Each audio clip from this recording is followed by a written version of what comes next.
everybody, tune in to Recent Tartarians. Recent Tartarians. Recent Tartarians.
Recent Tartarians. Recent Tartarians.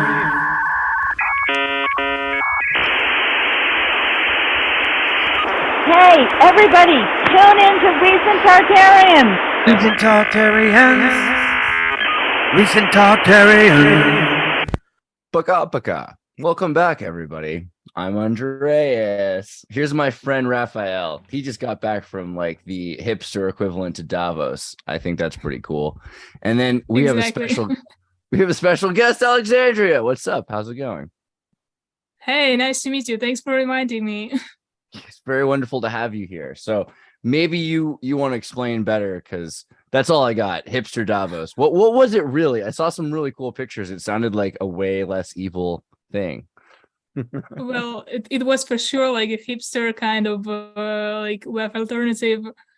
It's definitely very different from the actual web, and yeah, but it was really cool.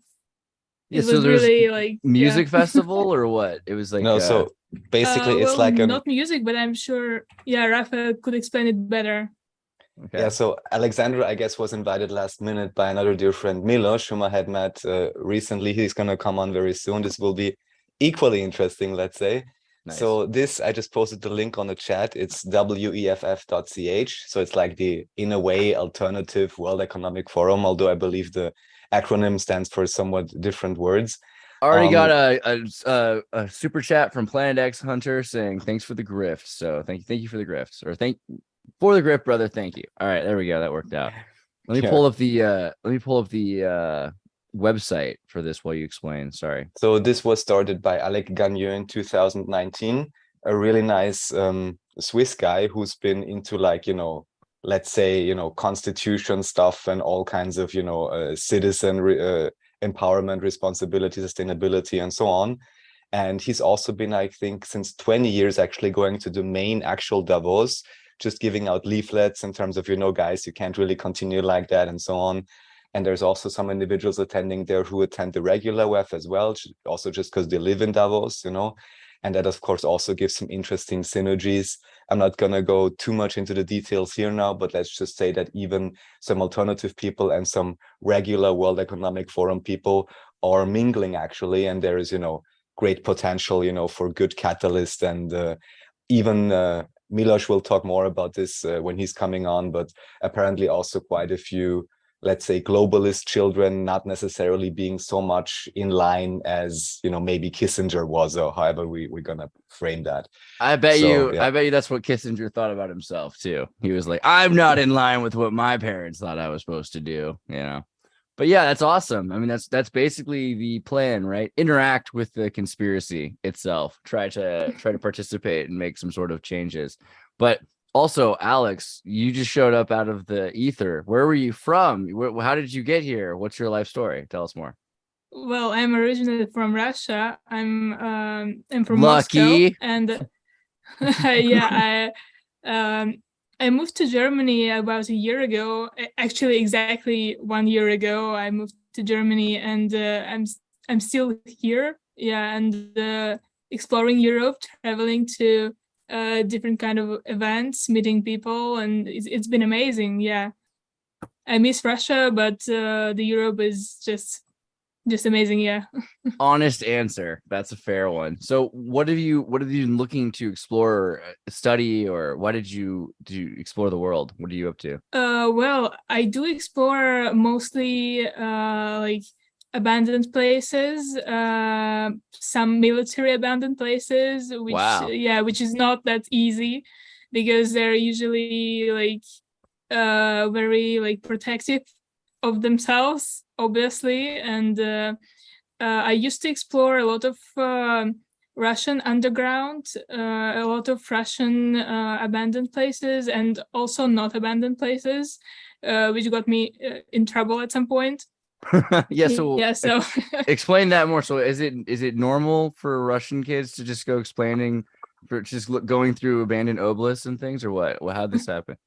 Well, not really. I wouldn't say it normal, but Russians do go to abandoned places. Sometimes some Russians do explore them, because there are a lot of people who love to explore abandoned like buildings, abandoned Chernobyl also. Yeah. A lot of people love that.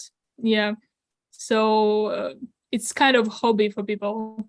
So you got into abandoned places, but you got in a little bit of trouble, you said. What was the trouble that you got into?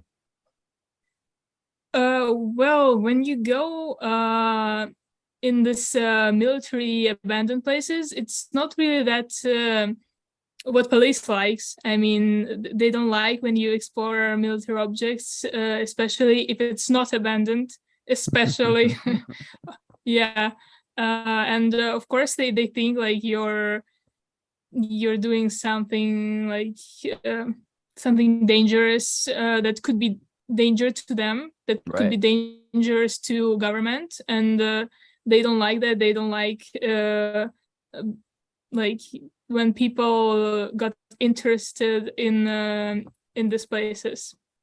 We've had the exact same problem when I was living in DC, in Washington, DC. There are tunnels underneath all of DC, so that you can, if you are in the Congress, you're the family member of Congress, you can just get across the state, really. Out of No Maryland. way. Oh yeah, these huge tunnel systems. Wow. But you're not supposed to know. You're not supposed to go in those tunnels, and you know they'll get upset at you. And well, I think it's same with Moscow, yeah. Yeah. I mean, so you got the same thing. So what's that like? Is this why it's called below the Kremlin? Have you been underneath Moscow? Yeah. Right. It's exactly why, because like people don't believe that there is like entire underground like city and a lot of tunnels who are connected to each other. There are lakes, there are like little waterfalls under Moscow. Wow. Like you can practically live there if you want. Yeah. So it might even be better. I mean, during not better than summertime, but during the harshest part of the winter time, you're probably 10 degrees warmer underground or something, yeah, it's even better. I mean, but it's quite dangerous when it rains, because you never know when the water is coming.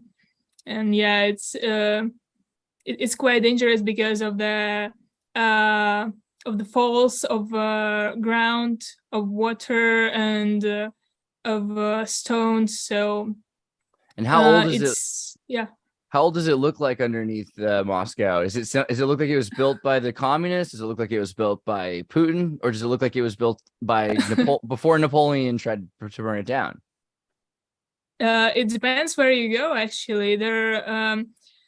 Mostly it's built by Soviet Union. Mostly it's places that were built by communists, as you say. And some of them actually were built since, I guess, 16th century. Yeah. Wow. It's very old. Yeah. That's crazy. Some of them I knew, obviously, but it's the most hardest places to get because they're made by modern government workers and by modern like police workers or someone who does this stuff. And that's why they have a lot of people who protect this place, protect it from exploring, and there are a lot of cameras, a lot of security and stuff. Yeah.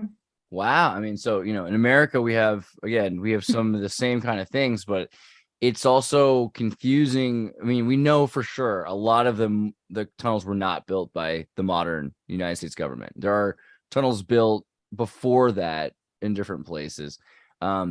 So I wonder how much of it looks like it was added on new tunnel, or how much of it looks like it's just retrofitting old tunnels. I mean, from the 1600s or whenever.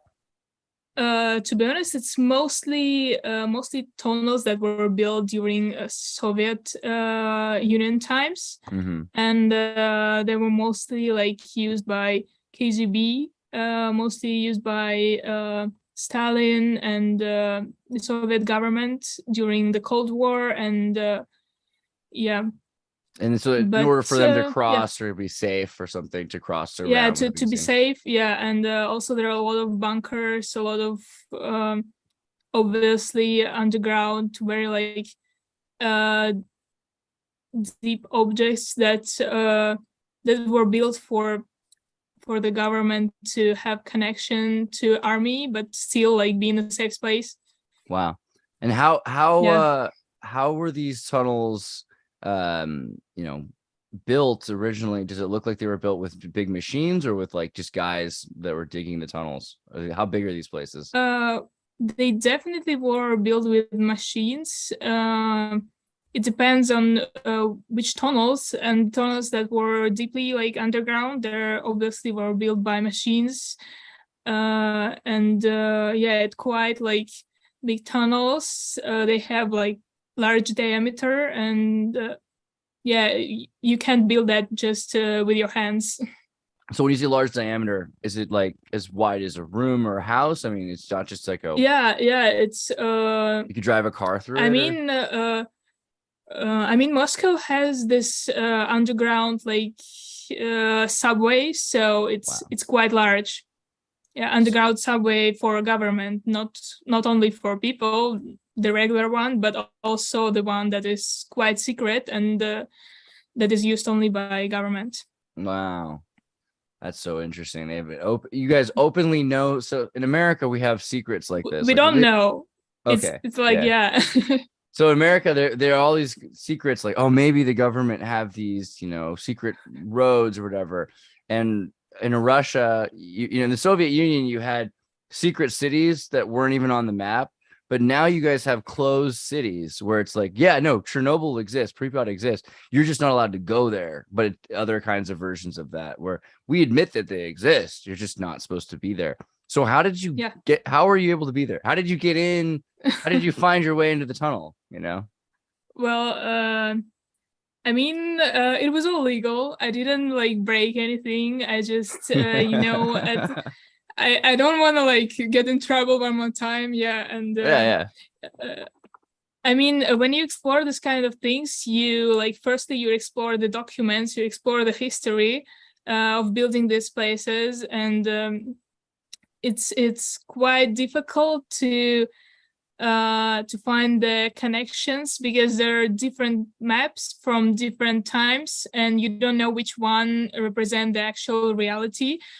And you don't want to like just go in the wrong way because when you're underground, it's very easy to like to hurt yourself somehow or to and you need to also hide from the people who like protect the space, like from security that want to catch you from the workers. So when you explore this history, you find the places, you find mostly this like you can't live underground without getting the access to the air. You have to breathe something and it has to be fresh air. So either way, it has to like be some kind of connection to the air on the ground. Yeah, so by finding these places that are built for ventilation, by finding these places, you can find the place that gets you into underground.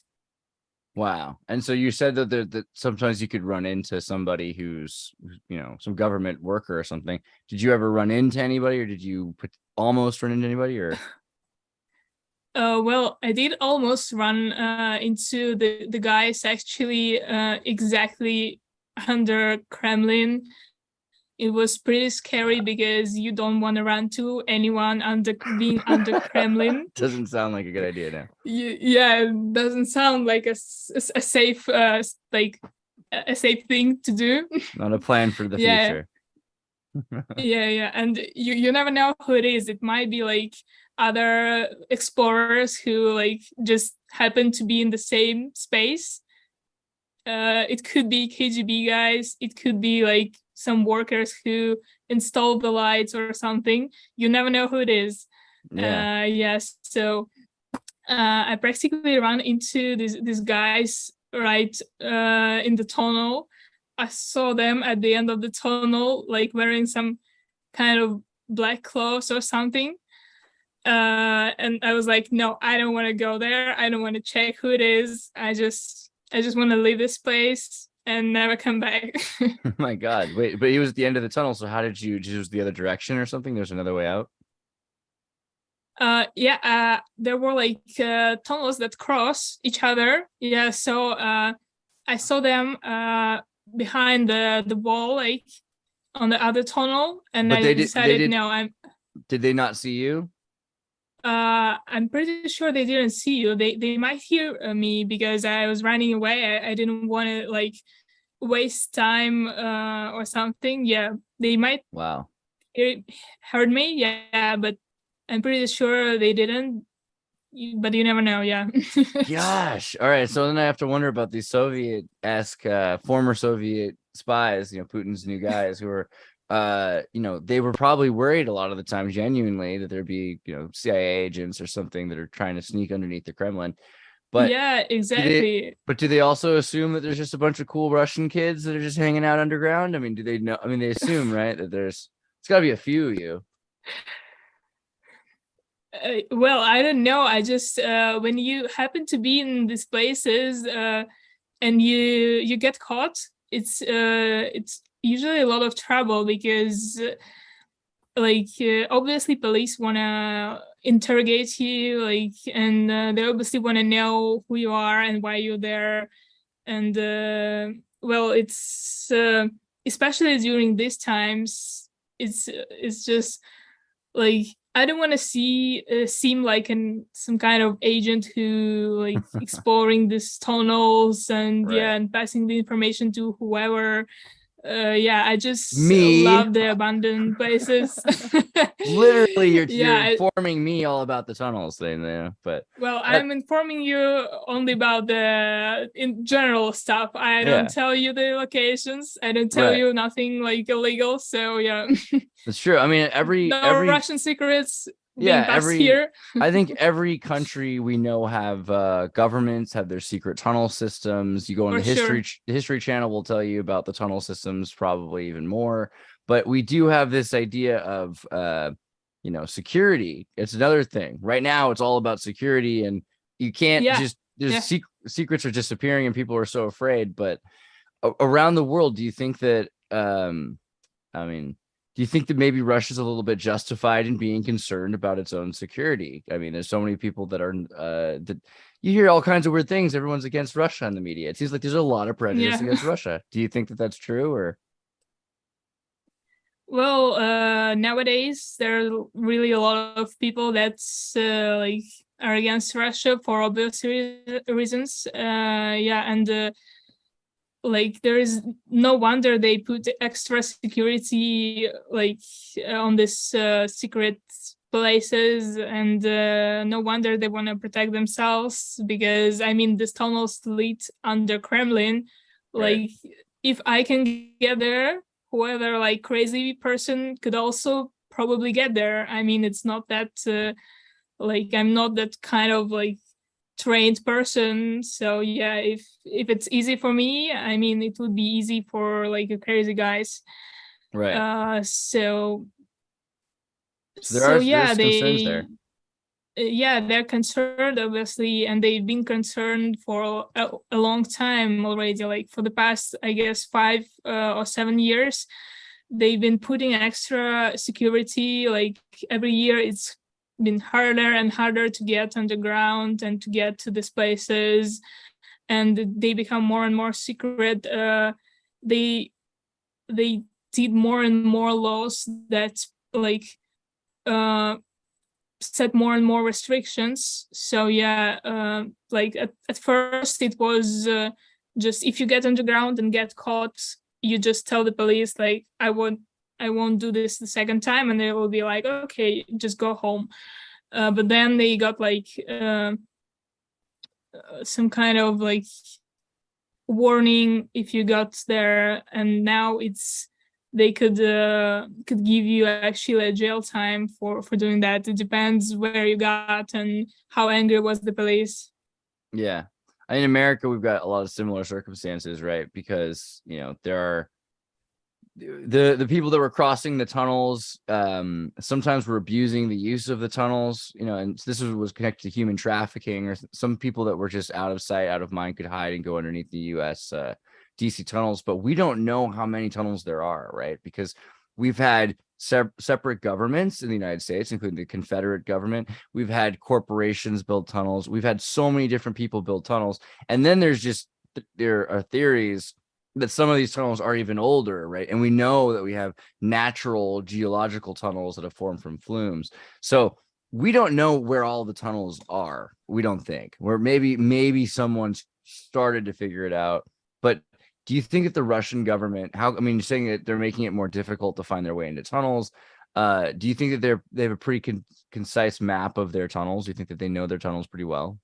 Like Russians also don't know about these tunnels. Most people believe like it's just a conspiracy theory, and the other people just don't believe in that at all. Like nobody knows there are like any tunnels. They just they might be a bunker in the Kremlin. It would be logical. I mean, but people don't know there actually are government like metro lines to different, like for example to the like airport from Kremlin and to other bunker outside of Moscow.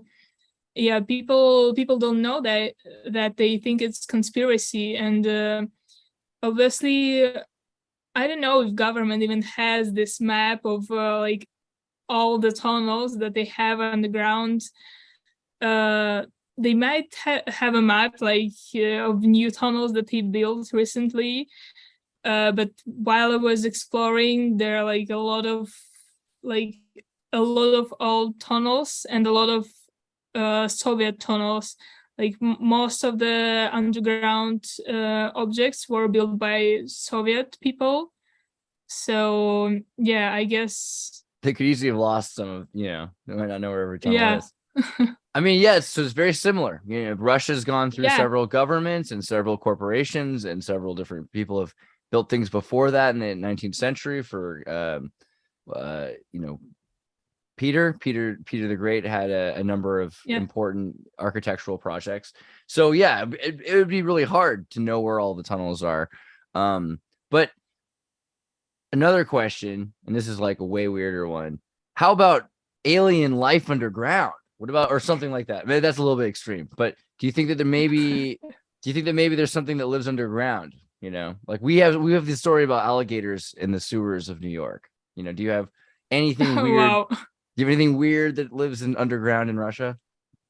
Well, some people believe there are like these giant rats in the metro. But well, they have I believe their it. I've reasons seen to some pretty believe big that. rats. I've seen big rats. It's they're pretty possible. big. Yeah, I mean, especially in New York, like Yeah. they could be in Moscow also. Yeah, in Moscow metro, and well, I don't think there's something alien. It's just like my personal opinion, but people do believe some stories about giant rats and giant weather creatures who like just somehow like appeared in these tunnels in the subway that used by just regular people, and mostly in the subway that is used by government. Some people do believe that, mostly thanks to the pop culture and thanks to the books about the underground Moscow. Wow. Man, so we have these kind of stories like Earth being an alien ant farm. That there's these you go under Utah, you go into these places, and the Native Americans, they have all these stories of there being civilizations of something else that are living underground or anything like that. Well, do you have any stories of like fairies, or can you think of anything that kind of can relate to that, like in a Russian perspective of parallel society? Well, to be honest, I can't give you this kind of stories because usually you just hear them from someone else, and those person heard them from someone else, and so on. Yeah, and it's usually happened to be stories from books, and some people believe them, some don't, and I usually focus on exploring the government and exploring the actual cities underground. There are like churches, there I mean, if there are lakes, if there are rivers, and there definitely are lakes and rivers and waterfalls because I've seen them. Wow. I mean, I'm sure there is something that lives in there because, I mean, water. So Yes, that's a I'm weird pretty thought. sure there could be something that lives there, and it depends on the chemicals inside the lake. So if you have like specific chemicals in the lakes and in the rivers, and in Moscow underground you do have those, and usually that's why you wear special like equipment because you don't want to like get any diseases. Wow. And yeah, I mean Come on, that's very alien. That's something, yeah. That's like you're an alien. You're an astronaut going underground. You have to wear. That's crazy. Well, yeah, I mean, that could lead to something that could lead to some like interesting like combinations of like, I don't know, fish or something. Brittany says Teenage Mutant Ninja Turtles in the audience. So yeah, you're dealing with the Moscovian Ninja Turtles. I feel like would be a way more. Why didn't they make that show yet? You know, what's the Russian equivalent? But you said churches underground, which is kind of antithetical to the Soviet Union, which makes me think it wasn't the Soviets building the churches. But explain to me what you think's going on with the churches and what did you see? How did you came across an underground church? That's normal. Yeah, I mean, that's wild because it's the most like the least that you expect to see underground is a church. Like you expect to see like a bunker, secret tunnel, like whatever, but church, International House of Pancakes or McDonald's before you see, or McDeli, I think you call it now. The library, the secret library. Yeah, something, but a church. What kind of church? Did it look like a Gothic or kind of a old Moscovian Orthodox church?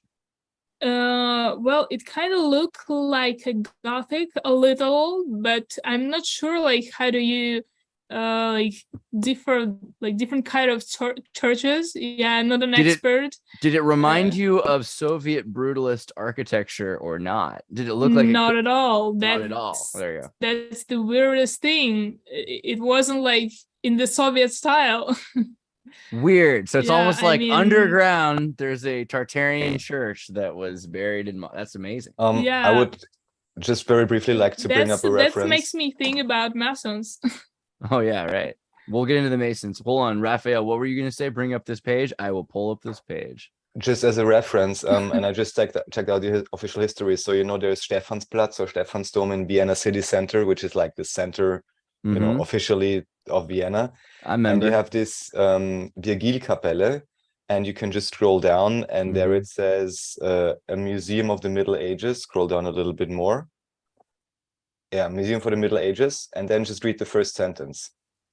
The Virgil Chapel was rediscovered in 1973. By the way, while my parents were in Vienna at their year abroad, so that's why I've been to this place. We went there in 2001 during the construction of the subway and integrated into the Stephansplatz subway station. Did I get that right? Subway station as a museum, a branch of the Wien Museum, Wien Museum, right? Wien Museum, yes.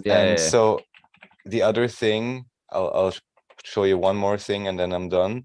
So you can check out let's see. Wait, no, we're not done. The ground plans of the Virgil Chapel and the Maria Magdalena Chapel. So it's Mary Magdalene Chapel, which is interesting because my great grand uncle Juan Adolfo Camarillo, who was a Knights Templar and a Knights of Malta, he built the Mary Magdalene Chapel with Viennese stained glass windows in Camarillo, Ventura, California. Because there's a thing, right? Some people think Mary Magdalene was a prostitute because that's the official story. But the more insular Catholics, they think of her as the first prophet, Jesus's main apostle. So and if you think like that, it's a very different kind of Catholic. But that's probably why that church is. That's interesting. But wait, why did you bring up the Viennese subway church? Well, simply because it says in that sentence it was rediscovered in 1973, and I just sent another link with Michaelaplatz, where you have in a chat where you have like a supposedly Roman walls or something. I sent it to you in chat, the second link. And this is always the thing I like to bring up, which is so absurd to me, is that how the hell is it possible if people live there continually, that something like this would get buried, and then like 40 years ago in the current timeline, it gets rediscovered. So And my I'm dad, logically, this is impossible. when I asked my dad the same question when I was 12 years old in Vienna, and I don't know why we have to call it Vienna. America, they don't do that. We're going to stop. We're just going to call it Wien. Relax. So in Wien, there's a whole bunch of these. There's all these tunnels. And in fact, all over Austria, there's I remember Rottenburg had this, right? Rotterdam and Rottenburg had the same issue.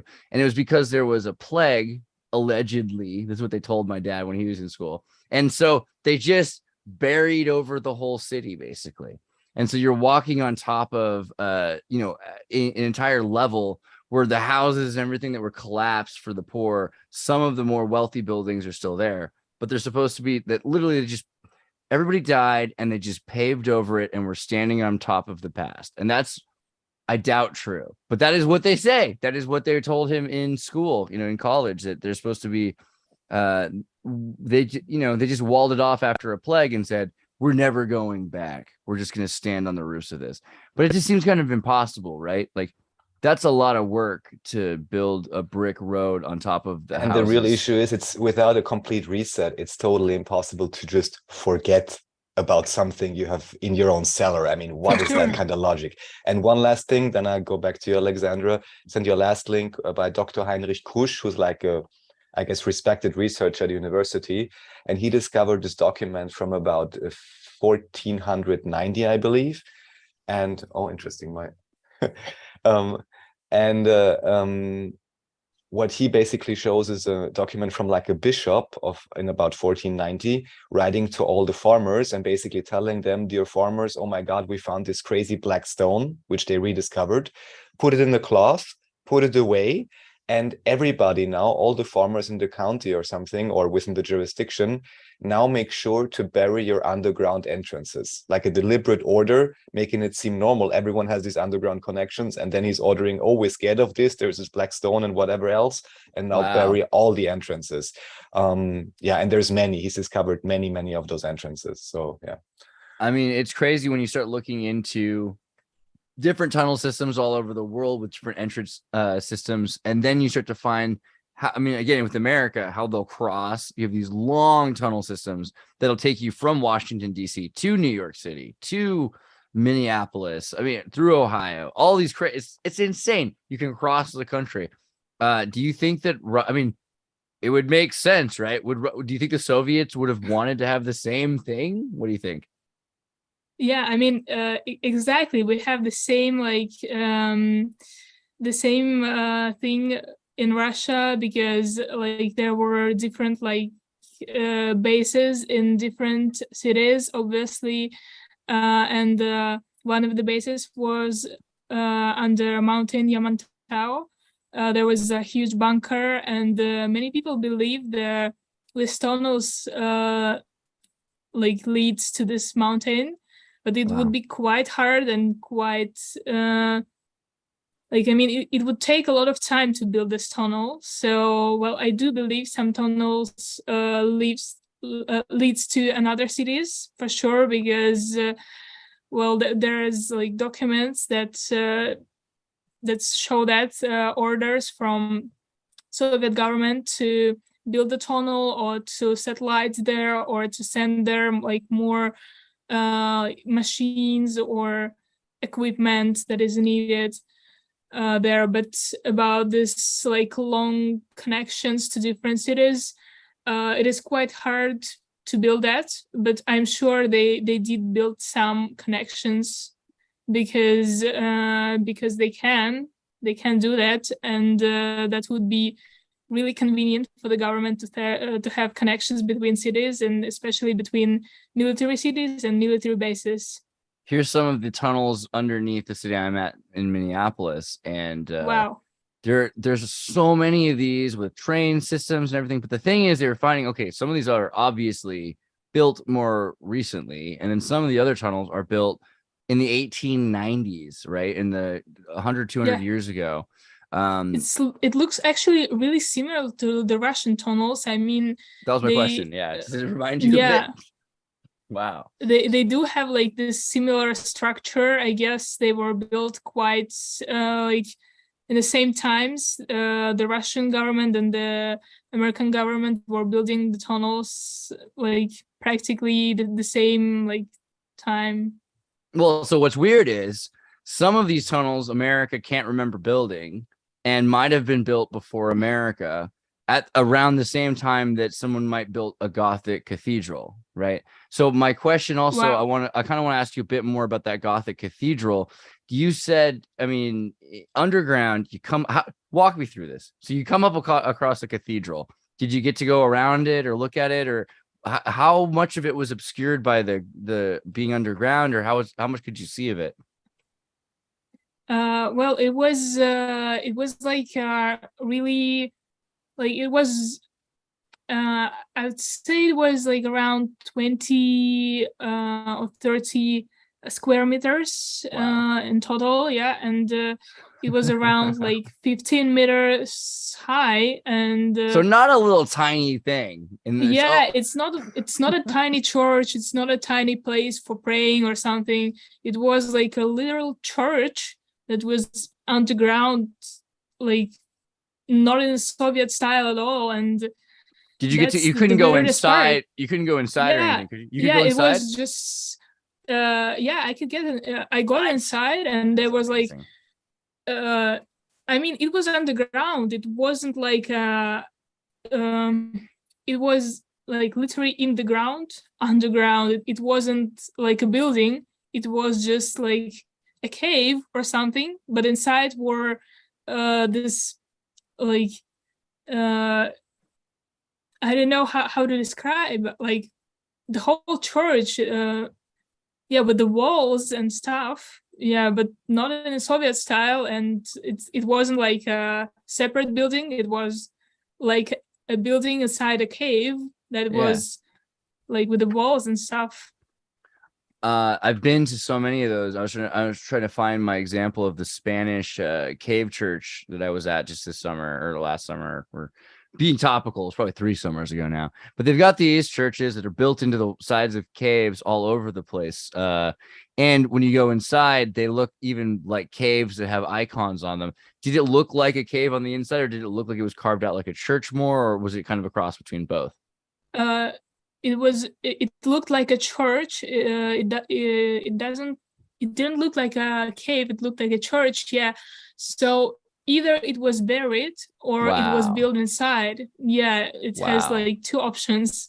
But if it was built inside, then the communists, the atheists. So what about the icons? Was there anything in the church that was church-like left? Was there still symbols or anything?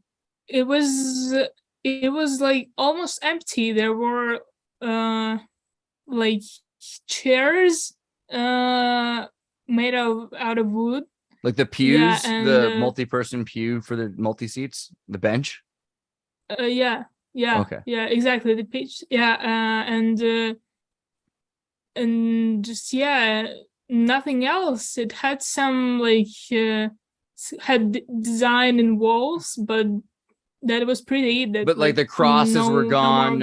No statues. Yeah, there was a big cross. Wow. Made out of, I guess it was wood or stone. I don't remember exactly, but it was like a really big cross. And did the cross look? Was it an upside down? My cross? question.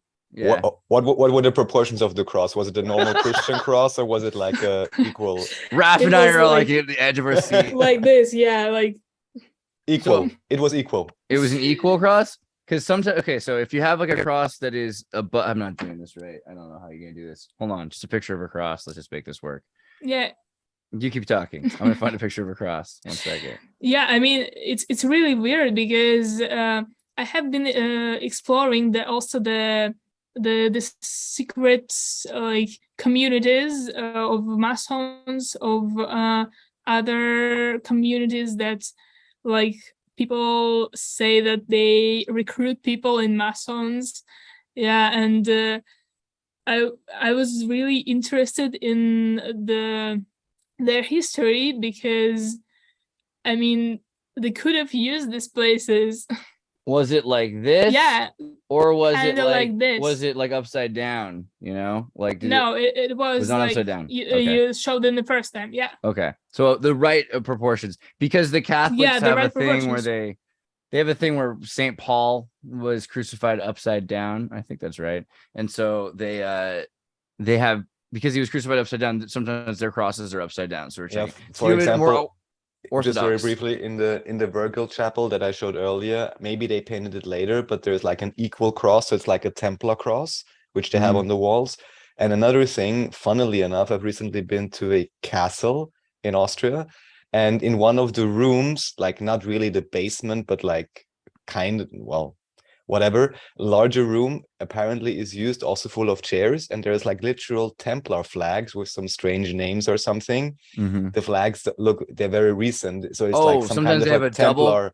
the double cross. You mean where there's two slits, one for the feet and one for the, is that what you're saying? No, it's just a Templar cross, but I'm just saying, Okay. like, there is some sort of current day Templar order that's having their community meetings in this castle today. Mhm. And Yep. I'm just like, this is kind of, I'm not sure if it's Templar- funny or ridiculous. Yeah, Templar this kind of cross. cross. Yeah. So some kind of local, I don't know what level or whatever they could be. It was open there. It's there all the time. So anybody living there can just walk in and see it and see their kind of low quality flags. And here's the But, Magnum it's PI just cross funny. of Saint Lorraine. Yeah. So there's always these weird little crosses, and it's, if you're gonna get killed for having a difference of opinion, the best you could do is say, no, I'm a Christian, I'm a Catholic, this is my cross, even though everything else can be different. What the cross means, what style of cross, how you hold it, so. But yeah, so I wonder though about this, because it means to me that whoever had this church was not an atheist. Is it possible? Does it seem new enough that it could have been like a secret church built during, or does it seems old, right? Like it looks like to you something that existed before. Do you think it was built to be underground, or do you think that it was eventually covered?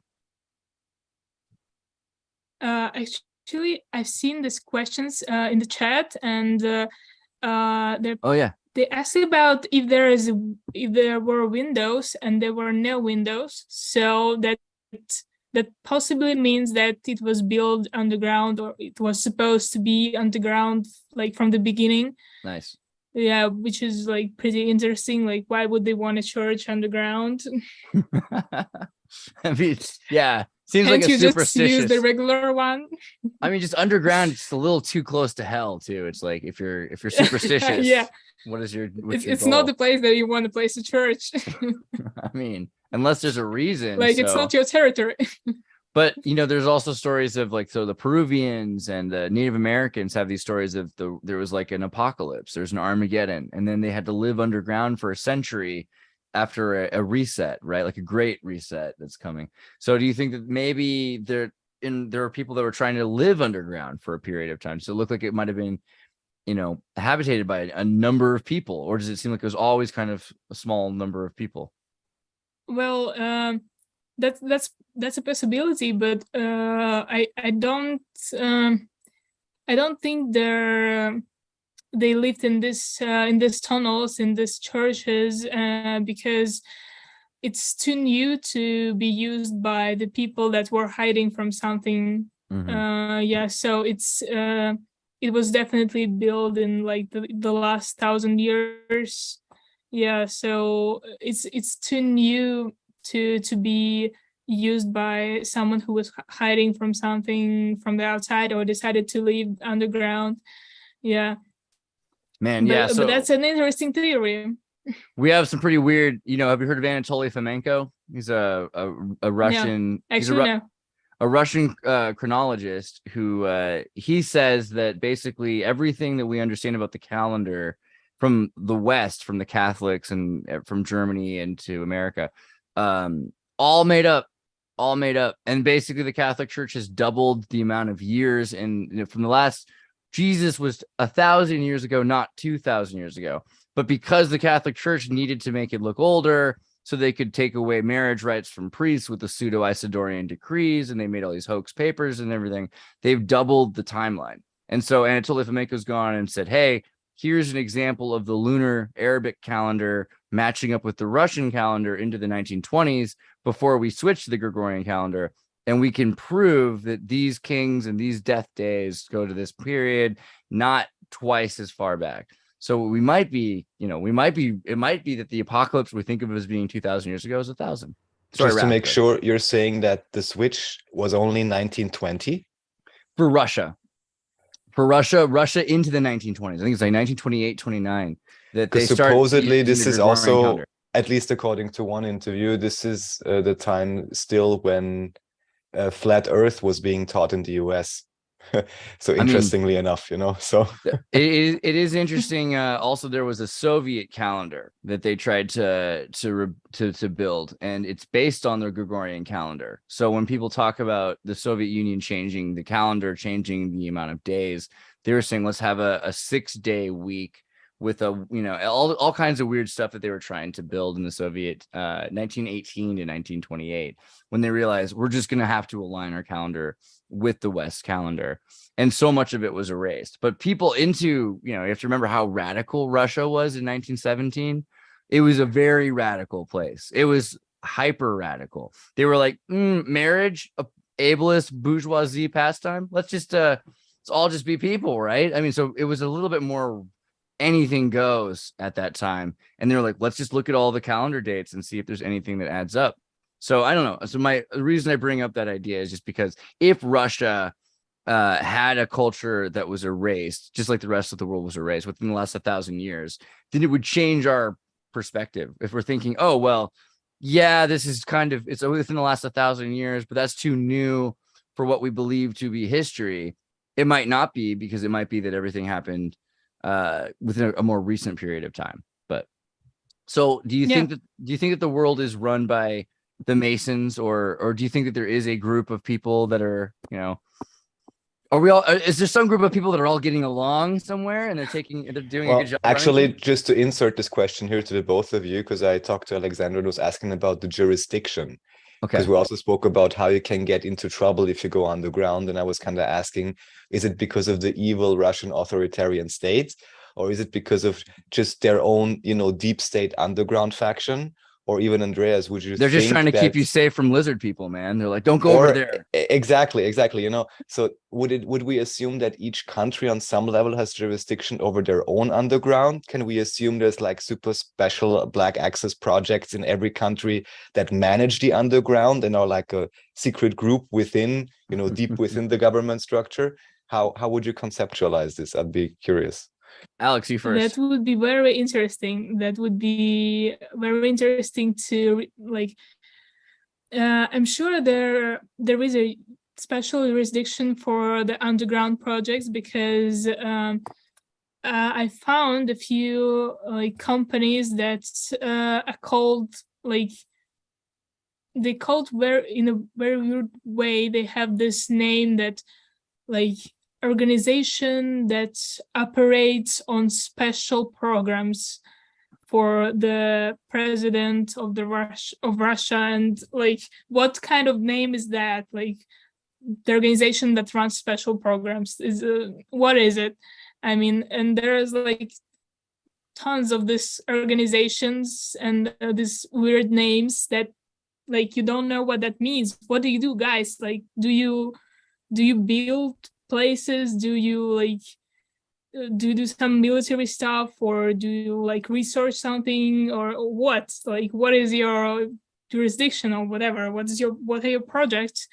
And I'm sure there is some kind of jurisdiction for underground projects, for underground places. I'm sure there is in every country. They do have special top secret level for this, because obviously when you hide some buildings underground, when you hide some bunkers, when you hide some tunnels underground, obviously you do that for a reason, and you don't want people to know about this kind of places and whatever you do in them. Yeah, so you gotta have some special rules, laws, and restrictions for that. Have you heard of the Salzburg treaties of the 18th century, I think they are. Basically, Salzburg, huge salt mines, and some of those mines go so deep that they go so far that they go beyond the borders of the Österreich. They go into Germany, and they go into some other places. I think they might go further than Germany. But they made treaties with Germany that it doesn't matter, because even though they're under Germany's land, the entrances and the whole system that Salzburg could keep, Österreich could keep mining. Yeah, and this is back a couple centuries ago, and they're still keeping strong. So even during the Reich, I think that they were trying to keep that going. They were trying to allow the mining by Austria in German land. Imagine that, like that. Even the Germans during like the Third Reich. Yeah. Austria, go ahead. You can keep using our land. You can keep it going underneath. So I feel like it sets a weird precedent, right? I mean, if there are, we know tunnel systems under Utah, people are always talking about being abducted. They're alien abductions by tunnel systems and everything like that. Maybe there is beyond the border to border thing. I mean, if the tunnel's under Mexico, but the United States built it under Mexico, or if there's a tunnel system, if Russia, or I think China was trying to do a under Pacific Ocean, they want to build a tunnel system across the ocean that they can drive, it can bring things across. So these would be connecting these states instead of disconnecting them. And it would be like, hey, you guys above the surface, you're all different, but we, the elite, we're all the same because we're all on the same level, right? So I wonder about that. But also that alien thing is kind of interesting to me. People saying that they're being abducted, people running around in Utah, there's a mall that's halfway underground, and people say and also there was H.P. Lovecraft. He would never go underground. He would never get on a boat. He would never get on a plane because he was terrified that if he was in a subway, that a demon would get him or some weird underground creature, right? A lot of Americans are afraid that some of these subterranean malls and things that are connected to lizard reptilian people tunnels or something like that. I mean, that sounds crazy, but you were just at Davos. So I wonder what you think. Do you think that there are other things than humans that live on this earth? Or, do you think there's not super like alien species, not just like bugs, but like, are there intelligent species besides humans that are alien-like, even if they're here? Well, I'm sure there are some kind of aliens in the universe in general, and maybe even on the close planets to us. But to be honest, well, I like this theories about aliens, like among humans, about these lizard people that's running the government. I enjoy them. I love them. But to be honest, I don't really at that stage when I did a lot of research on that, because I don't want to say it's conspiracy, because I'm conspiracy theorist myself, and I don't want to call it that way. I think it's interesting stuff to think about, interesting stuff to research to. But at this point, I don't think there are someone who lives among us. Might be underwater, underground for sure. If there was a spot for them, that's where they belong, right? Yeah, but it's really interesting to think about that, because that's possible. You can't say it's not possible, because you never know what you will see or what you will experience when you came to different country, different place. If you explore a little, if you explore different different nature, and you might change your opinion on that.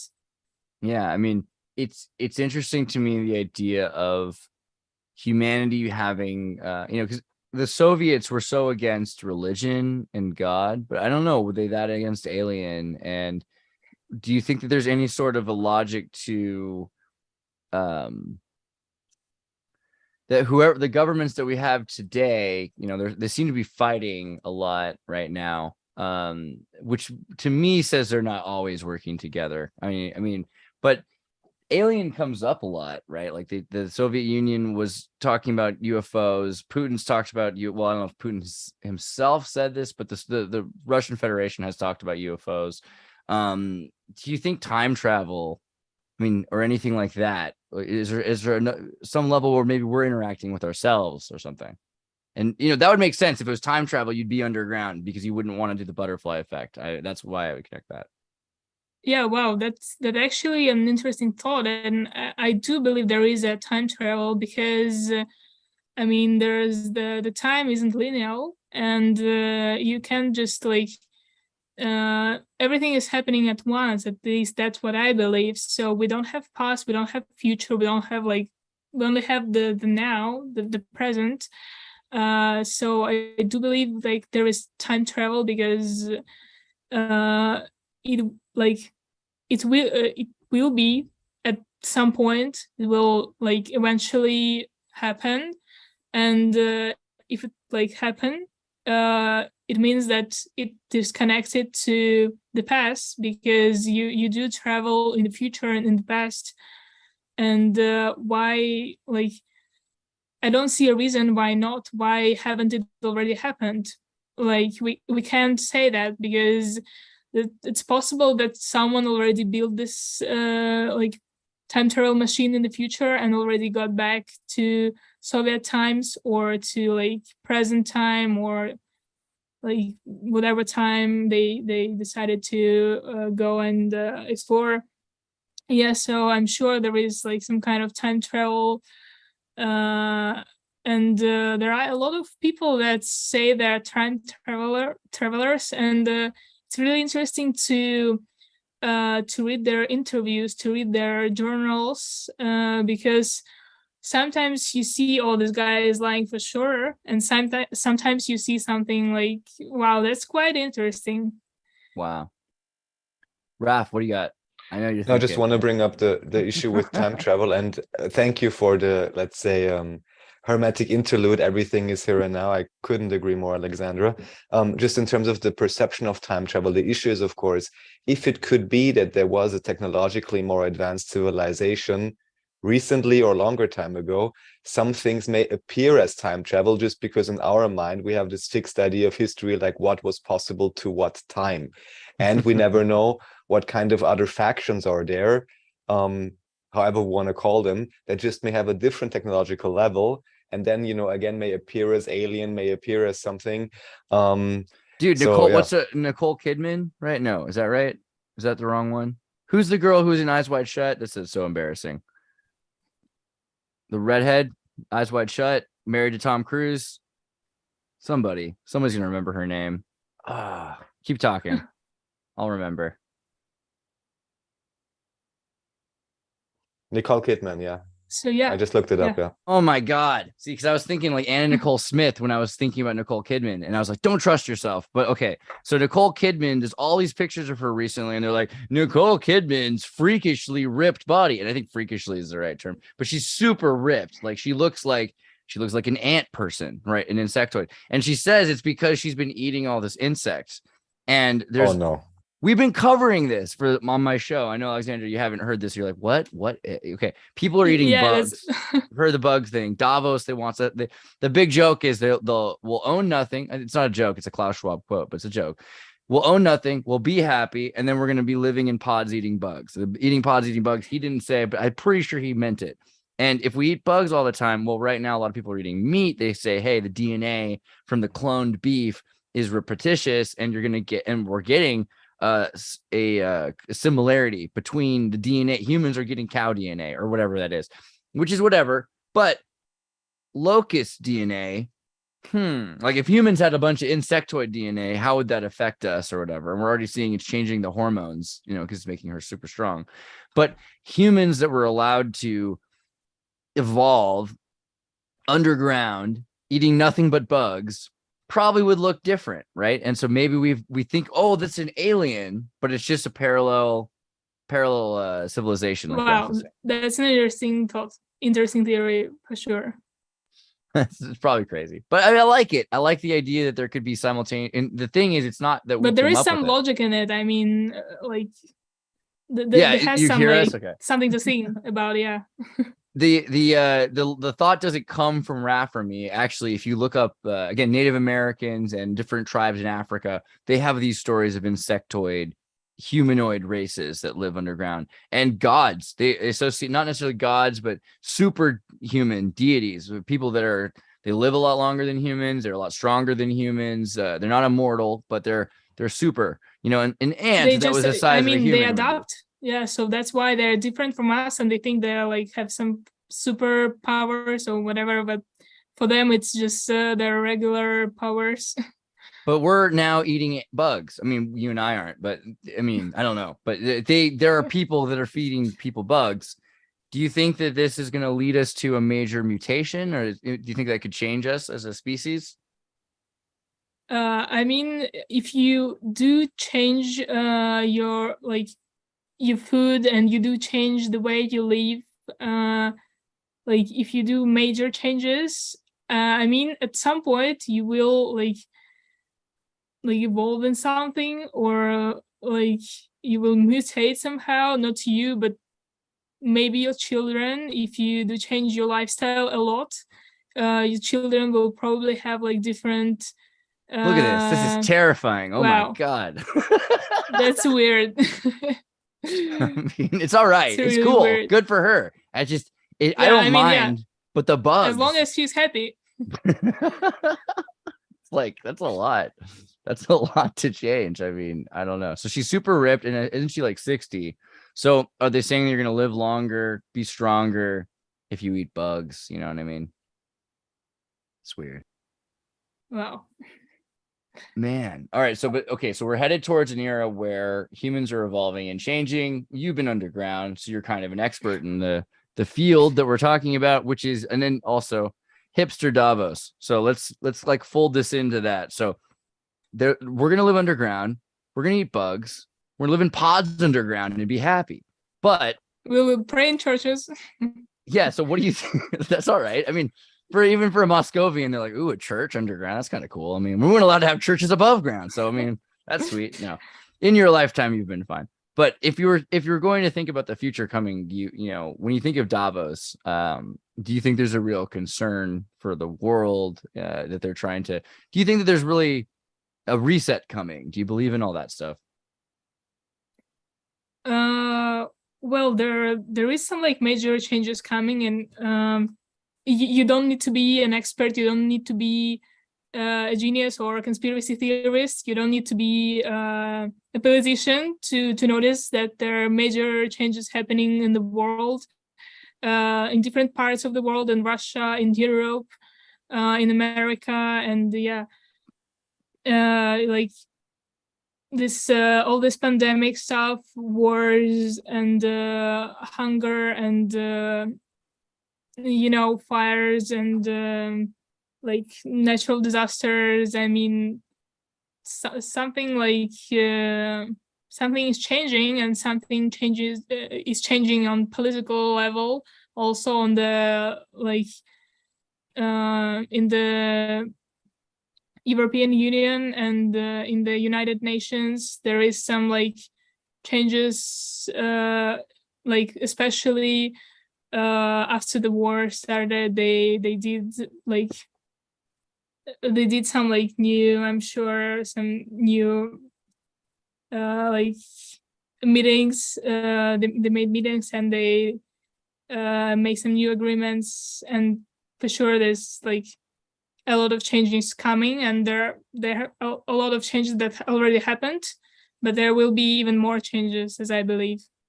I mean, it looks like, yeah, you've got behind closed doors, people are making deals, they're preparing for buying and selling the future. It reminds me of the collapse of the great Soviet Union, when all of a sudden they said, hey, we have these businesses that exist, we can't just shut them down, let's hand them out. Like, who wants to have the nuclear power company? All right, pull your straws. I mean, is that what's going on with the whole world now? I mean, with BlackRock, Vanguard, all these corporations, are they just elite that are trying to pick up the pieces to hold on to something.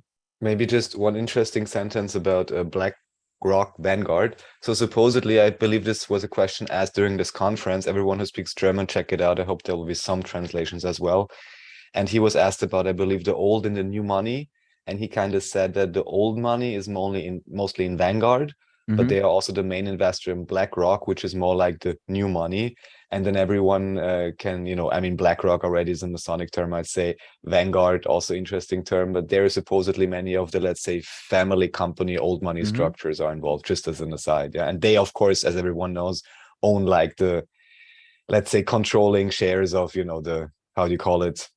Top Dow Jones 500, whatever. Yeah, it's all the companies that they're worried that would collapse if consumers stop buying the products, but they need those companies to exist because the only reason they let consumers buy the damn product is so that they can mass manufacture repetitiously until they have such a quality control that they have supercomputers that are just for themselves. So they can't have those businesses fail. They need those businesses to work. Those businesses are being handed over it's like a fifth to a quarter of the businesses at least are owned by Vanguard and BlackRock. I can't remember which one I was just looking at that just bought out. I was so impressed that they got it in control of, but they own everything from, movie theaters to malls to any of the architecture that is collapsing in the United States. They're holding on to it to try to keep it going. They're the ones who are paying for the private security and everything. So, I mean, it looks like the mining towns of America are failing. The Chernobyl science experiments of the Soviet Union are failing. Well, in the sense that there's a lack of sustainability. Is the world going to be saved by these Davos people, by Vanguard, BlackRock, by these families? Are they going to do some good? What's going on here? Well, I don't think these people are here to save other people. I don't think that's the reason they're like in power and rich and yeah. You Moscovian cynic. No, that's fair. I agree. Yeah, I mean, like it doesn't seem like they're trying to bring some good stuff into the world. It doesn't seem like they're doing best for people. Maybe some of them do. Maybe some politicians in Davos do that. Maybe that was a little too optimistic, but that's okay. Yeah, I just want to like believe in this people in good. Yeah. Like I just want to be optimistic because I mean I want to live in great world and like in happy world among happy people and yeah. But it doesn't seem to be like that. But what do you think that they're trying to do then? They're just trying to hold. What do they? I mean, clearly they want to save their families, but like, they're going to own everything, and then I mean, how's it going to run? I mean, they're holding to their power. They just want to hold it and like collect more and more power, more money, not more money, but more resources. I mean, like you can see that they're mostly like buying field. They're buying like resources, building communities, building places, and like I don't know, when this financial system is gonna get down, you don't want to have money, you want to have resources. So they collect resources, they collect power, they collect connections, and yeah, they all have their own goals. Yeah, and they don't seem to be I mean, what's the point of running the world if you can't do it sustainably, though, I guess, as the Davos thing. Yeah. So my question about the Davos event that you guys went to, what was it called again? The thing you guys went to? Yeah, I believe it's Weapon Alternative or something. Yeah, I'll actually read the proper names. So it stands, the acronym is, so it's SommerWef Davos, but with 2 F, and the acronym stands for Wachstum, Erde, Frieden, Freiheit, which is growth, earth, peace, freedom. That's the acronym. Okay, so I was going to ask what the goals were, but that might be in the acronym. So maybe you want to expand, like, what was the point of the program? It's an alternative to Davos with less calories. What's the deal? Certainly less calories, I'd say. So So the point being that I guess Alec Gagneux, who's the main organizer of this and the founder of the event, went to Davos for 20 years handing out leaflets and, like making them aware, this is not really the way to go. Also, Hey, I just did you like know that add- you're sterilizing kids? Welcome to Davos. Yeah, that's good. Yeah. And also maybe just to briefly mention, because really I hope there will be some translation. Some of the presentations were really amazing. One of them like by a guy of ETH Zurich, which is like, the most important technical university in Zurich. And he basically laid out how all the ecological crises and all the ecological disasters of the last, since ever I lived and even longer, that there are, let's just say there are patterns for this and there are ways to explain it, how to bring those about artificially, no problem. Yeah. Including, looking up at the sky and all of that. There were people talking about health, talking about business in general. We maybe even have one or two of them come on to your show as well in the future. I spoke to some of them. Then we also had one guy from Austria who came along with us, very cool guy called Joe Kreisel of Freeman, Austria. And he actually managed that the local bishop wrote a letter which kind of stated, well, I'm really not approving of what you're doing. And what he did is he just understood the legal system and basically managed, the way he put it, to cancel the social contract one-sidedly, and therefore doesn't need to pay taxes anymore. So there's a whole lot of stories about this. We'll maybe bring him on as well at some point. And there was also a really great presentation by Ulrich Weiner, who's like a hypersensible radio technician, hypersensible. And he explained about all the issues with the EMFs and so on a really deep level. And Andreas Thiel, a Swiss satirist, who like explained how humor really works. It was in German, but Andreas Thiel, really high not quality. not Peter, Yes. Andreas Thiel. No. Okay. No, not this guy. So, and the most famous his middle guy name there, is Andreas. I was like, yes. would fit. But who knows about the names? And the most famous guy there was Ernst Wolf, who's like a former World Economic Forum and financial expert. But here we will have Milos on in 2 weeks or something. He will tell you more about the names and the connections and so on. So yeah, I guess the main point of this is just to show that there is an alternative. There's a different way to look at things. And of course, it's highly symbolic to do it in Davos as well. And this year, at least, even the official forum also happened closer to the summer, just like this event. So who knows, maybe they already got inspired, So yeah, I would just say it's showing. And there was also one more great presentation about, carbon and humus and how important it is that you have viable soil, thinking about Sadhguru, who's suddenly the new soil guru, but on a really, foundational level, and just, kind of, I guess, showing in opposition to World Economic Forum what wealth and abundance and, a collaborative society really are about. Yeah. Right. Yes. That's not bad. I mean, that's a good thing. So, but okay. So, Alex, what do you think is the solution? And do you believe? Well, yeah. Okay. First, what do you? No, we're starting over. What do you think about magic? Let's start there. Before we get into solutions, we have to qualify. What do you think about magic? I mean, like, isn't like the science is magic? Like, I mean, the physics, the science, it's kind of magic. I mean, if there you go. That's as long as if you don't learn it, it's magic to you. If you learn it, it's science. If you don't learn it, it's magic. Magic is the what do you call it? The secret recipe, or the the business secrets for how to do something. Okay, I agree with that. So okay, now what are the solutions? What do you think the world needs to go through? I mean, you're a Russian. You're seeing the world from a very specific perspective, right? So what do you think needs to happen? Well, that's a difficult question. I mean, there is no one solution to like solve world's problem, but I believe the solution is like one of the solutions is actually like contributing to each other, to society, building communities, and actually connecting to each other, to other people from other countries, from other cities, from other continents. And if we all work together for ourselves, for each other, it for sure will be better. And with all this war happening, I believe it's better to stay like to connect to people, to help each other, to be nice, to be friendly, and don't judge people on their nations. Don't like, now a lot of Russians, unfortunately, I hope not a lot of them, but some Russians do hate Ukrainians, some Ukrainians do hate Russians, and they have their reasons. I mean, yeah, it's really hard not to hate when like bombs are flying on your head, but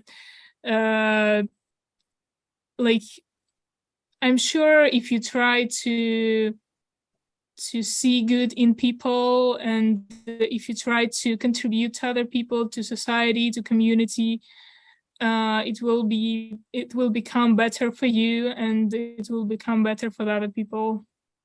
Yeah, I mean, I have a lot of Ukrainian friends, a lot of Russian friends, and I love them both. But most of the Russians I know love Ukrainians, and most of the Ukrainians I know love Russians. They're just kind of upset with Putin. A lot of Ukrainians don't like Putin, even if they're Russian, because they're just it's like being from Canada or something. They're Russians, and they don't go with the other thing. I get it. But yeah. But it sucks because I see mostly people full of love, and then there's this war going on, which is really not about Russia or Ukraine. It's about the axes, which the allies have become. And I wonder,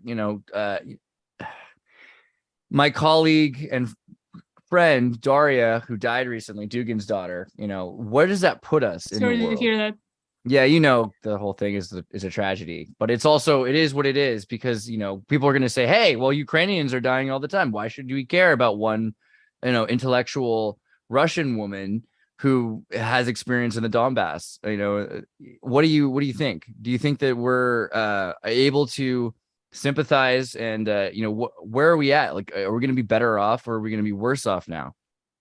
I mean, this war made it more difficult to people to experience positive emotions to each other, because it's a lot of stress for both countries. It's a lot of stress for both nations, and it makes it more difficult. But I want to believe that we are going we're going to overcome this somehow, and we're going end up somehow in a good way. And well, it will be hard to experience with love and light after war, and after all the propaganda that is happening in both countries. But that's just some things to deal with. That's just something we need to deal with our governments, to deal with the people who are pushing us to each other, to people that are trying to make us aggressive to each other, that try to raise this hate and try to raise some just bad intentions in people. We have to confront them, and try to confront them, and make changes for ourselves, and make choices for ourselves. Yeah, I mean, the world is getting okay. So maybe also, as a Russian who lives in the West to an extent, do you think that it's a gross simplification to say that the West is pro-freedom and Russia is pro-authoritarianism? Is that a gross simplification? Yeah, I would say so, because it's really a very gross simplification, because it's just simplifying everything in 2 words, and that's not what we want, because there are people with different opinions in different countries, a lot of communities that are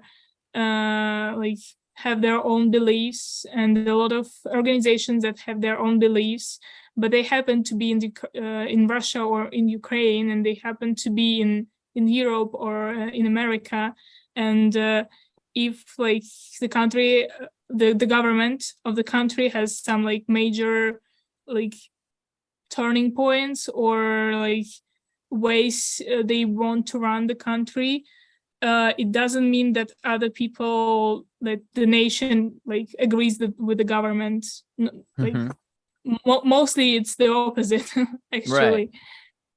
Yeah. So, I mean, in terms of, in terms of the future of the world, but also the future of Russia, where do you see Russia in 20 years and where do you see the world in 20 years? Oh, If you can't do that's 20, you can pick a different number. You want to do 5 or 10 or 100, that's fine. Whatever you like. that's really, really hard to tell, but well, I hope to see Russia in 20 years as a amazing and beautiful country with a like government that cares for people, and which is hard to build this kind of government that cares about Medvedev's a nation. sweetheart. Are you kidding me? No. Okay. Yeah, and I hope to see like a world with no like wars, like Russia is not like being aggressive and the other countries are not being aggressive to Russians, and Russia is not like doing some aggressive actions, and I hope to see the friendship between Ukrainians and Russians and people from Belarus, and because this war divided the people, and that's terrible. That breaks my heart. Yeah, Do you and think the that, world. good. Yeah, and the world is.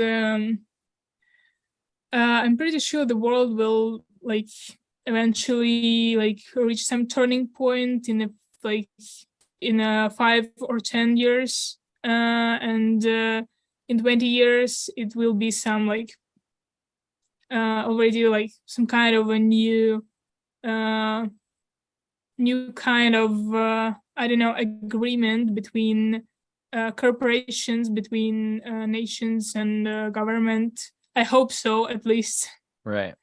I mean, so many Americans, who watch one channel or, only YouTube will say, World War III is coming. Russia has been, really, threatening, promising that they're going to have nukes and bombs. And they just really, Russia wants a war, don't they? They just clearly, do you think that's true at all? Do you think Russia really, is there any part of Russia that really wants?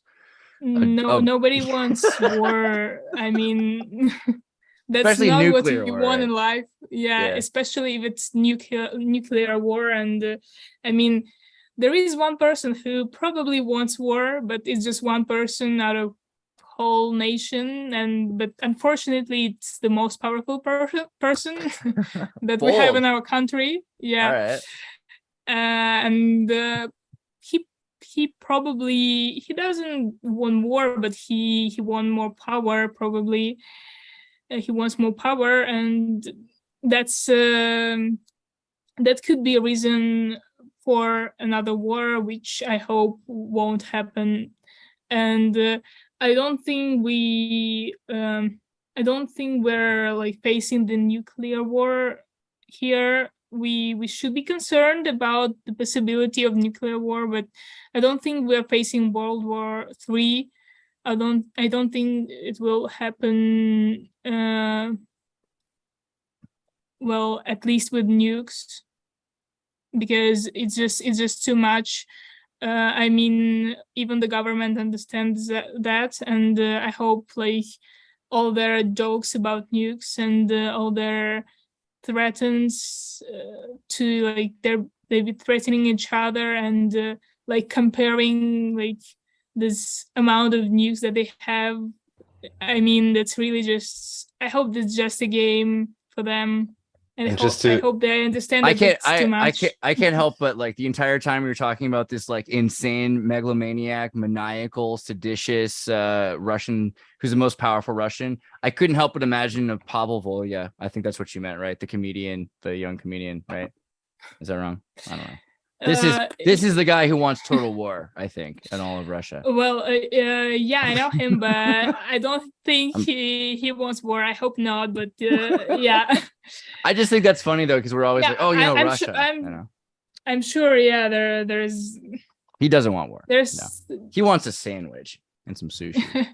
And just to connect the whole story back with everything we spoke about, someone in chat said nukes don't exist. Of course, it's a thing to look into separately in terms of, you know, what kind of weapons really are available. You know, we're happy.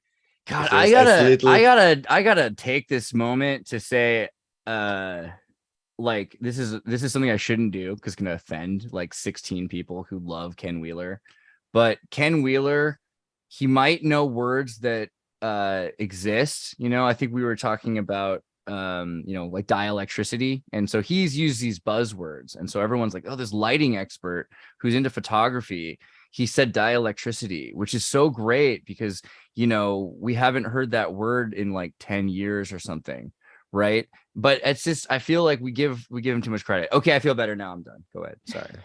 Okay, and the other thing I just wanted to say, aside from the nukes have to be investigated in terms of what is really possible there, but the other stories, of course, are, I believe, by some US generals that at some point said even during the Cold War, these are stories, I cannot verify them, they were wanted to, you know, activate some nukes or whatever they had, some large bombs, and then supposedly some objects appeared in the sky and turned off their rocket launcher systems, you know, whatever and whoever this may have been.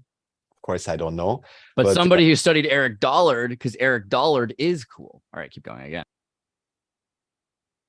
No, that's all I got. I just wanted to connect it back to the alien story because that's where it often comes in, that UFOs appear when people start want to throw really big bombs, you know, so who knows?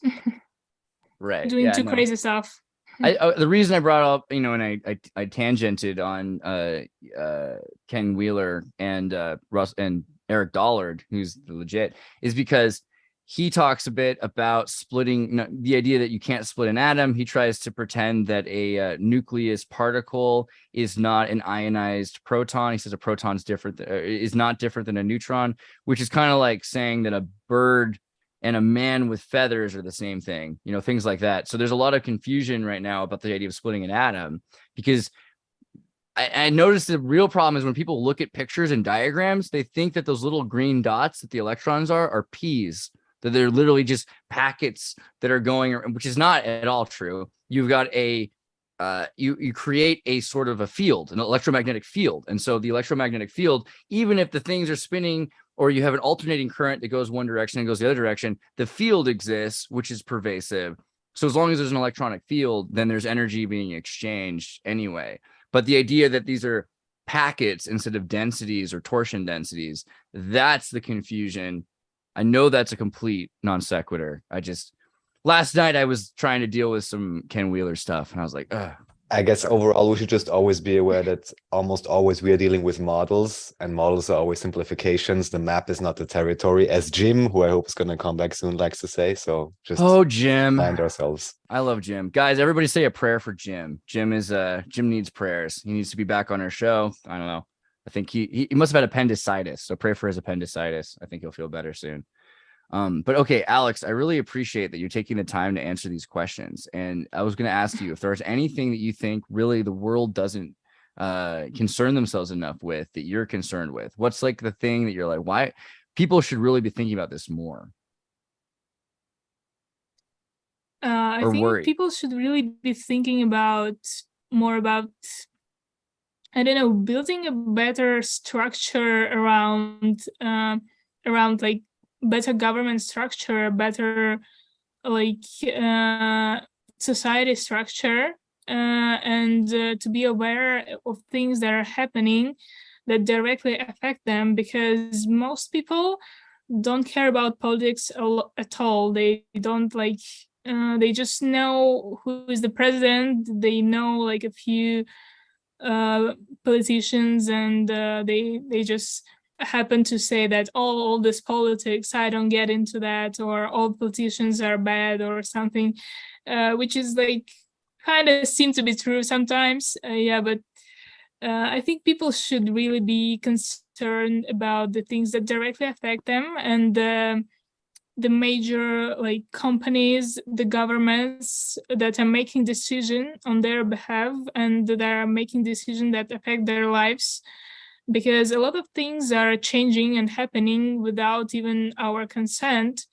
A lot of changes in the laws in the country, in the world, in the European Union, and there is a lot of like agreement happenings like every day. I mean, and like people just don't seem to care about it because they don't think they could change something. And I think we should care, not only about what our government does, but also about the things that major companies do, and also about things that like European Union does, and United Nations do, and other governments, because we need to like we need to know, we need to affect them, like vote and do some changes and things that are happening like in society in general. We just don't think that we could affect it in some way, and we're being like this organism that just agrees with everything that is happening somehow, and that is being decided on higher levels. Right. But we It's like a shouldn't do war. that. Well, really quick, we have a Stefan sends us a super chat 1234, which I like 1234, says, I find the modern day media pile on of Russian quote quite incongruous to the American school book's absolution of the average German during and after World War II. Heck, even the Wehrmacht are given a fair shake. In other words, and I don't know if I agree exactly, because I think the Germans get a pretty rough shake too, but the Russians are definitely getting a pretty hard shake, you know. And Russians are treated like you're supposed to be not intellectual. You're supposed to be rude, cold, and not talking ever, right? That's what we have a stereotype, we have a prejudice, and you're not living up to our belief about what Russians are supposed to be. You know, I think I don't know if that's really anything we can do much about exactly. Do you think there's a way that Americans can do you think there's a way that the world can be more open to Russia? I mean, Russia seems like this enigma for some reason. Do you think there's a reason, and is there a way that we can be more familiar with each other? I mean, Russia is like is happening to be like closing these boundaries and like making it like a North Korea thing or something, because I mean, they're doing it from inside. Not only the world is like being kind of doing this politics against Russia, but also the Russia like is closing and like changing the laws to be like more North Korea style or whatever. Closed state. Closed state. Which is, I don't think that's the right direction but is it for any country. Is it their choice? I mean, because it's like if McDonald's leaves Russia and Russia builds McDiela or whatever it's called, I mean, isn't that a solution? Because it's like, well, you guys don't want to be here, but we need this to keep working. I mean, isn't that, or is that the wrong move? Should they be trying to welcome back in genetically modified McDonald's and child slavery coffee from Starbucks and do what they have to do to bend to the West? I mean, that's not the problem that some companies are living, and the problem is that we're closing from the world. We're closing from the connections to other people, companies, to communities, to scientists, to people that doing like, to doctors, to medicine people, and we're closing from we're stopping all the programs, like international programs. We're like leaving the space station. We're stopping the researches that we were doing with other countries together. And I don't think that's the right direction, because you need to keep working with a specialist from other parts of the world, and that's what is the problem. I mean, Unless we they could are build our working with own. unless they are working with scientists from other worlds, in which case, good job, Russia. Well, That's I would the just solution. Yeah, I mean, it depends. So, Alexandra, generally, I agree with you in terms of cooperation. Of course, one can always discern, for example, if they were to leave the World Health Organization, I wouldn't necessarily say it's such a bad thing they're not working with their experts anymore. Same goes with the space station. But what else I can say is that much of the really interesting technology, whether it's the so-called Tesla-Lakhovsky multi-wave oscillator by Arthur Trenkle, or whether it's some type of I believe it's called what is the, of course I'm looking on the name right now, but they created some kind of a carbon lattice which apparently can collect, they call it, I think, tachyons or something. It's like a free energy thing, and you can stack it on top of each other, and then it just, you know, creates energy. And very oftentimes in those quite advanced scalar wave, advanced energy type tech, there's usually Russians involved or Russian educated individuals. Yeah. That's no, I'm racist. serious. No, I'm just no, kidding. I'm Yeah. serious. No, it's a So thing. I just agree. want to like put it the other way around and be like, well, maybe the other groups would have more issue if they wouldn't have Russian expertise anymore. Or in any case, it seems almost as if the West was unwilling to even accept or entertain some of these ideas coming from there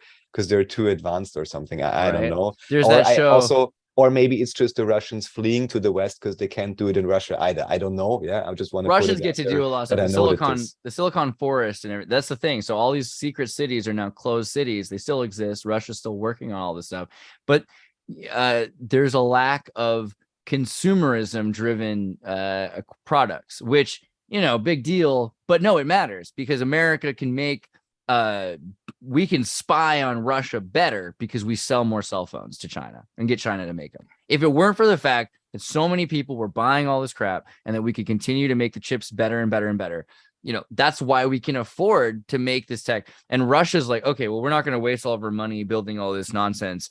But then you're stuck because if you make the thing, it better work, it better last forever, and you can't replace it. And then when you get to the point where you're like, oh, you know, it'd be nice if this design, the button was on this. No, all that's gone. You don't have that kind of consumerism driven society. And so it's kind of like Man in High Castle. But this also gets me to kind of maybe what could be near the last kind of question is, you know, you said, hey, we got to change things. It was kind of a war against intolerance or injustice or something like that. But it's a war. It's a war. We're talking about an individualized war as well. War seems to drive things, right? Russia's doing all this because of a war against global warming or environment, war against terrorism, war against drugs, all these things. Is war somehow beneficial to getting us to provoke us to do all these things, to make all these changes? And, you know, is war a necessary part of progress? I hope it is, because otherwise otherwise a real waste. Okay. Yeah, otherwise we're like really fucked, guys.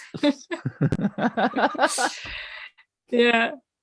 That's So fair. I hope it will drive us to a new beginning. I hope it will like drive people to make some changes, to change their behavior, or to change the way they look at things. But because if it doesn't get us to like a new point of new like beginning, a better point or whatever, it's really like not that that doesn't like seem to be a good thing at all. And it isn't. Right. Man, okay, so what can anybody here do to get better informed? Where can they go? Can they learn more of this stuff? You know, what do you recommend for someone who wants to get caught up on what the world's going through and how to make it better? I mean, I do recommend to be aware of the things that your government does wherever you are, to get involved in like some communities and that do things in your city or where you're at, and to see at like where is your country going, in what way, in which like direction it is going, and do you want to go in the same direction? and if not, to like to say that, and to let other people know that what your opinion is on turning points, turning like decisions is, and to definitely to educate yourself, and not to be afraid of exploring what you're interested in, not only like in the political sense, but also just in general, to explore any theories you're interested in, any researches that you might found somewhere, and just explore the life, the world, and Man, I suck. I just things. realized I'm the worst host I've ever been, because I just realized you're working on an open source social network and trying to do a decentralized crypto, aren't you? And I'm just That's talking true, about yeah. caves. Oh, wait. I know this is like near the end of the thing, but would you like to explain the open source social network that you've been dedicating your life to? My bad. I'd love to. Yeah, I'd actually. I'm glad you noticed, Andreas. I was about to bring it up. Raph, Great. next time let me know. What the heck? I was just like, I wonder when you're gonna check out your Twitter. Like, let's see. Raph does this on purpose. Yeah. Austrian I mean, economic the theory. decentralized network is, I believe, what is the future of the internet, because it's the Web3 that we're going into, that we're transferring into, and this decentralized social media and decentralized other platforms are actually like the future of the internet, because who owns the data, like this controls the money and controls everything. Yeah.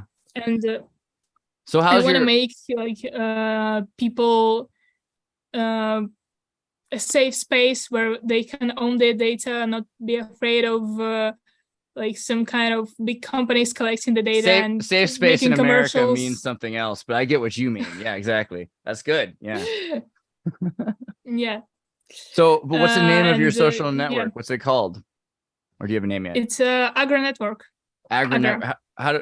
Is there a website if I go to agranetwork.com or something? Like that? Yeah, you can Google Agra Network, and now we're okay. Like we're working on our prototype. Is this right? No, that's not Agra. Agra Network. Okay. Agra Network. Agra Network. Yeah.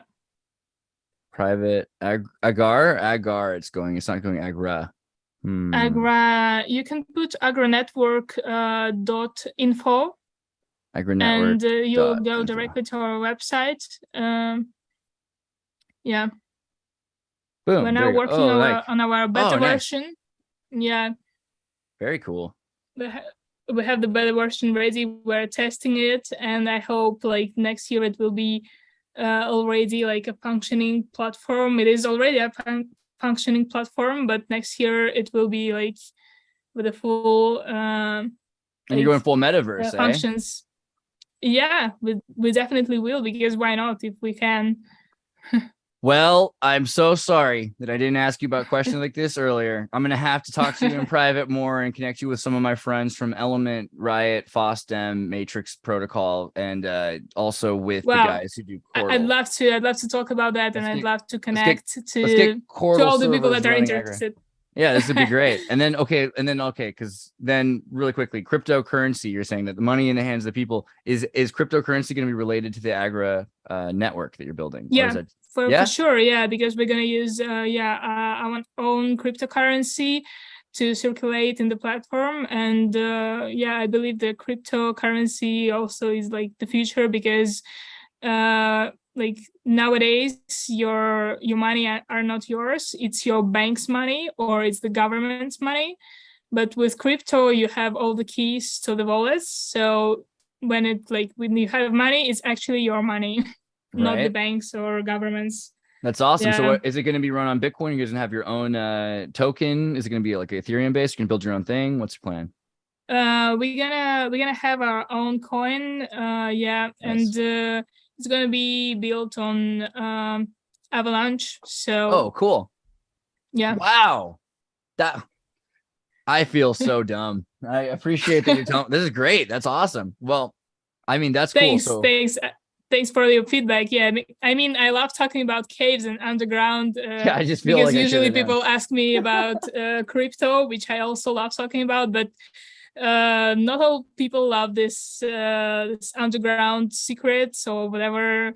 So I love to talk about both of the topics. Excellent. Yeah, no, that's amazing. That's a really cool thing. Hopefully we can have our servers for our social safe space running underground. So guys, if you want to find your way to getting more information about all these things, there are links in the description, but you can also go to her Telegram, her Twitter, her Instagram, Alex Granovskaya. Get it Yeah. right?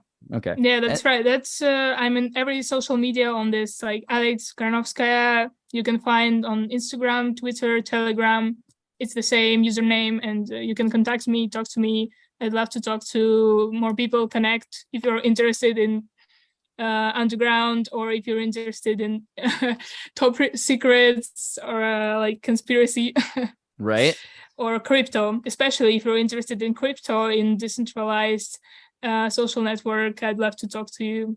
Yeah. For sure. And then also just in case you guys need to find Raf's website, it's the Kamensky right here. You can get to the Synchronicity page, and there's links to the stuff that we're working on. So you can even watch some of these old videos that are pretty much new, arguably still, but they're great. So thank you guys for watching. And for the 16 people that I offended about Ken Wheeler, I'm sorry. Okay. But otherwise, I think we did okay. And Dielectricity is real. And this was pretty fun. So Alexandria, I hope we see you again soon, because it's awesome that you came, and we'll definitely be talking soon. Thank you. I hope so. Alexandra. Thanks Thank for you. inviting me. That was amazing. Oh, anytime. Take care.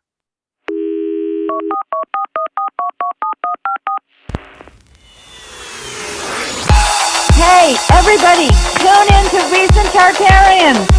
Recent Tartarian. Recent Tartarian.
Tartarians.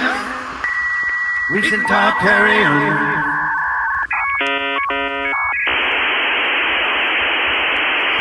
Hey, everybody, tune in to Recent Tartarians. Recent Tartarians. Recent Tartarians.